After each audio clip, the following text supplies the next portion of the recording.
আছি। বিশ্ব যেখানে যুদ্ধের সরগরম, বাংলাদেশ ব্যস্ত রাজনৈতিক আন্দোলনে।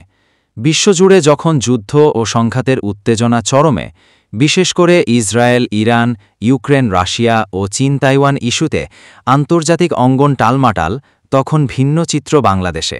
এখানে রাজপথ গরম হয়ে উঠেছে অভ্যন্তরীণ রাজনৈতিক আন্দোলনে।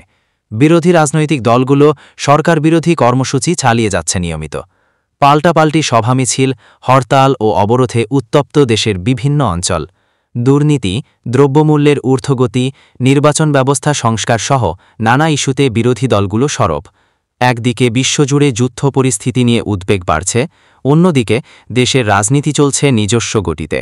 রাজনৈতিক বিশ্লেষক ও সাধারণ মানুষের মধ্যে তৈরি হচ্ছে মিশ্র প্রতিক্রিয়া। বিশেষজ্ঞদের মতে, বৈশ্বিক পরিস্থিতি থেকে শিক্ষা নিয়ে দেশের রাজনৈতিক দলগুলোর সংলাপ ও সমঝোতার মাধ্যমে স্থিতিশীলতা রক্ষা করাই এখন সবচেয়ে জরুরি।